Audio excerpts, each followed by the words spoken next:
चलिए आज हम पढ़ेंगे पाठ 4 दीवानों की हस्ती। दीवानों की हस्ती कविता के कवि हैं भगवती चरण वर्मा, जो कि प्रगतिवादी युग के महत्वपूर्ण रचनाकार माने जाते हैं। इस कविता के माध्यम से यानी कि इस कविता में जो दीवाने हैं, दीवानों के माध्यम से पूरे समाज में एक नई जागरूकता और चेतना का प्रसार करने का प्रयास किया है। वो स्वयं को दीवाना मानते हैं। यहाँ दीवाने का अर्थ मैं बता दूँ, दीवाने का मतलब यहाँ पे किसी प्रेमी नहीं है, प्रेमी या प्रेमिका के पीछे कोई पागल होना नहीं है। यहाँ पर दीवाना है मस्त मौला, जो अपनी जीवन में आने वाली किसी भी परेशानियों से हार नहीं मानता, हंसते गाते उनसे लड़ता है, आगे बढ़ता है और समाज में एक नया रास्ता बनाते हुए आगे बढ़ता है। लोगों के अंदर की नकारात्मकता को दूर करता है, लोगों के अंदर एक नई जागरूकता पैदा करता है। तो ये कविता दीवानों की हस्ती। हम दीवानों की क्या हस्ती है आज यहाँ कल वहाँ चले, मस्ती का आलम साथ चला, हम धूल उड़ाते जहाँ चले।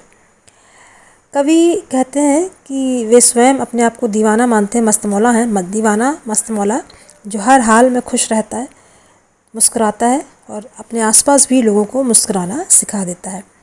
तो कहते हैं कि हम तो मस्त मौला प्रकृति के व्यक्ति हैं, हमारे यहाँ रुकने का कोई निश्चित स्थान नहीं है।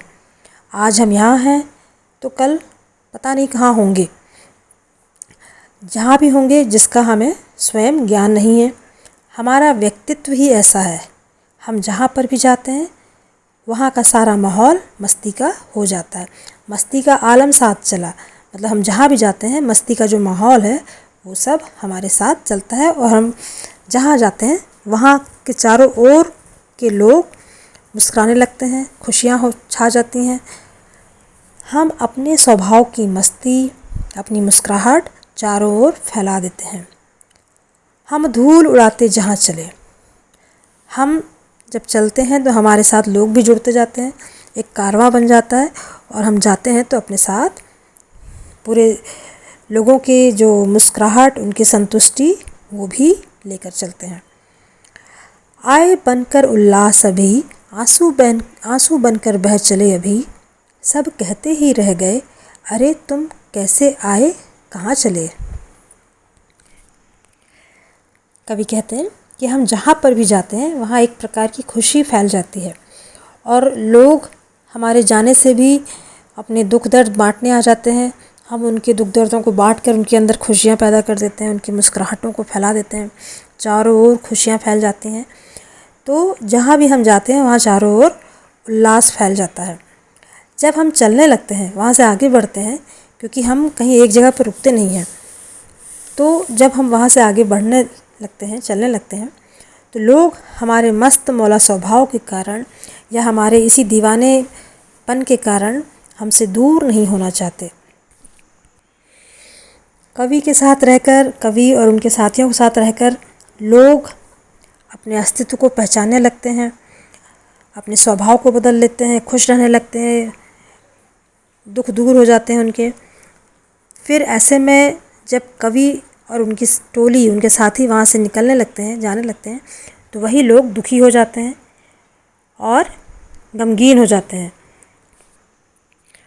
सभी लोग कवि और उनके साथियों को रोकने का प्रयास करते हैं और बार बार कहते हैं कि तुम अभी तो आए थे हमारे जीवन में खुशियाँ लेकर, हमें जीना सिखाया, और अभी जब हमने जीना सीख लिया, खड़े होना सीख लिया, तो तुम हमें छोड़कर जा रहे हो। तुम कहाँ से आए थे, कैसे आए थे, और अब जा भी रहे हो तो कहाँ जा रहे हो।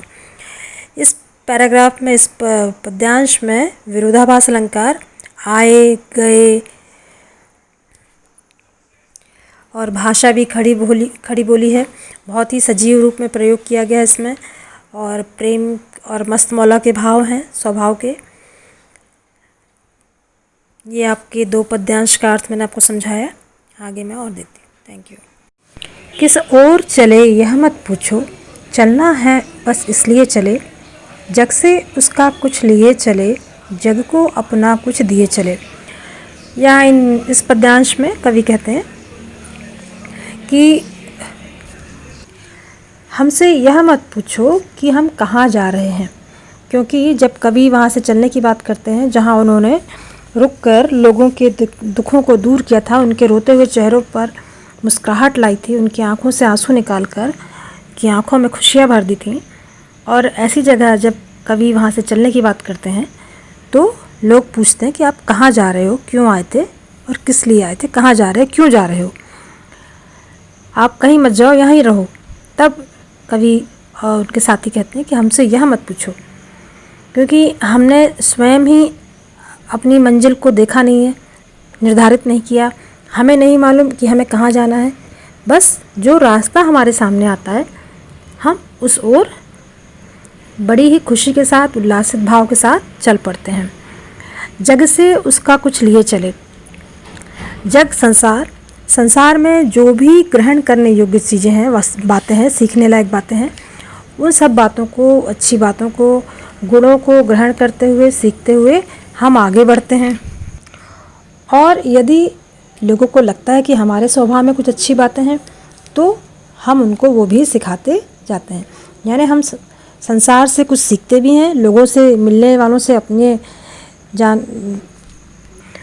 अपनी जानकारी को बढ़ाते भी हैं और लोगों से हम नई जानकारियाँ, अच्छी बातें, सद्गुणों को ग्रहण करते हैं, सीखते हुए आगे बढ़ते जाते हैं।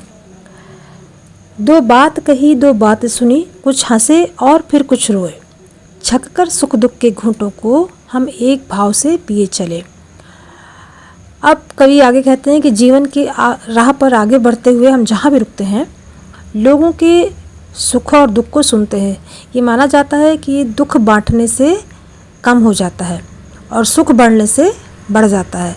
तो व्यक्ति अगर दुखी है तो हमें उससे बात करना चाहिए, उसके दुख को बांटना चाहिए। तो कभी भी रास्ते में जहाँ लोग मिलते हैं उनसे दुख सुख सुनते हैं और उनको अपना सुख दुख सुनाते हैं। इस प्रकार सुख दुख को बांटते बांटते वो आगे बढ़ते जाते हैं। मनुष्य के जीवन में आने वाले सुख दुख जीवन की सबसे बड़ी सच्चाई है, क्योंकि जीवन रूपी धुरी को चलाने के लिए, जीवन रूपी गाड़ी को चलाने के लिए सुख दुख दो पहिए हैं। इसलिए हमें दोनों के प्रति समान भाव रखना चाहिए और संतुष्टि के साथ ग्रहण करना चाहिए। जिस प्रकार रात के बाद सुबह आती है, हमेशा रात नहीं रहती, रात के बाद सुबह आती है और सुबह के बाद रात। इसी प्रकार यदि आज दुख है तो हमें निराश नहीं होना है, बल्कि विश्वास के साथ, हिम्मत के साथ आने वाले सुख का इंतज़ार करना है। और यदि हमारे जीवन में सिर्फ सुख है तो हमें कभी न कभी मिलने वाले दुख के लिए भी तैयार रहना चाहिए। यदि हमारे जीवन में दुख नहीं आएगा तो हमें सुख की कीमत या उसके एहसास की कीमत को समझ नहीं पाएंगे हम। इसलिए ना सुख के प्रति हमें बहुत खुशी दिखानी है और ना ही दुख के प्रति बहुत गुस्सा या घृणा, क्योंकि ये तो जीवन में आने ही है और तभी जीवन सही रूप से चल पाता है, सार्थक रूप से। इसलिए हमें जीवन में मिलने वाले सुख दुख को दोनों हाथों से ग्रहण करते हुए, समेटते हुए आगे बढ़ते जा रहे हैं।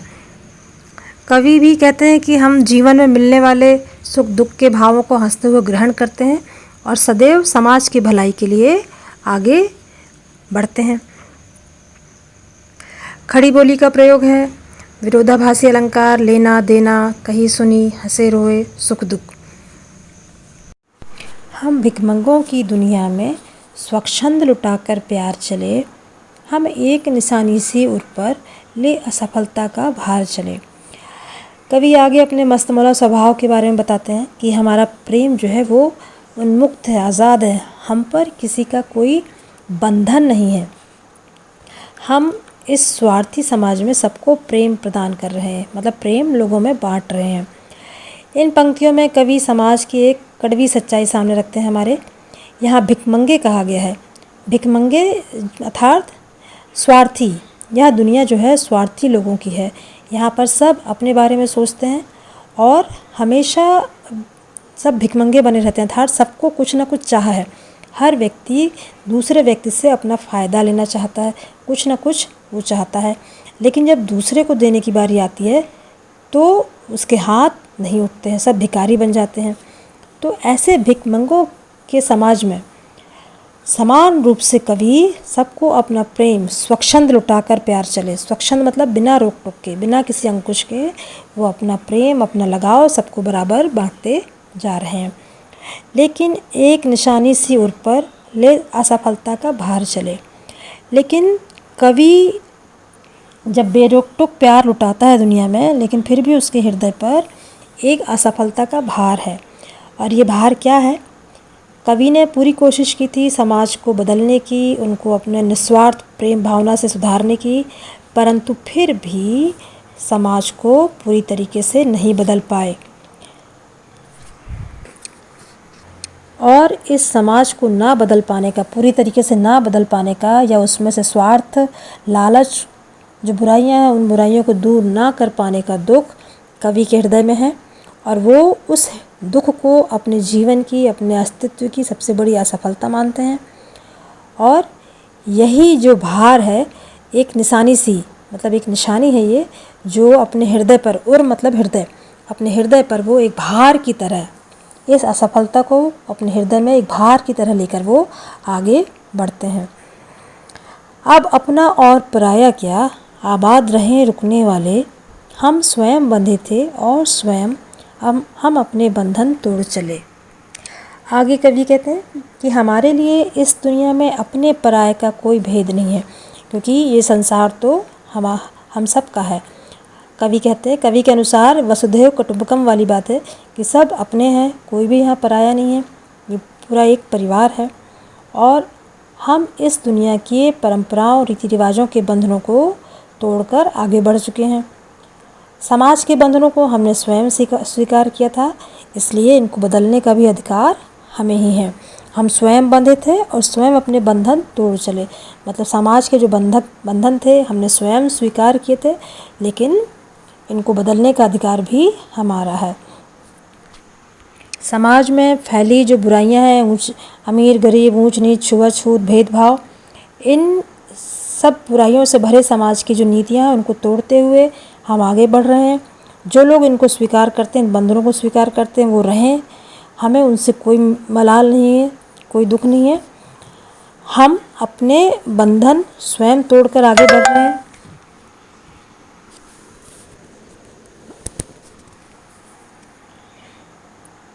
व्यक्ति के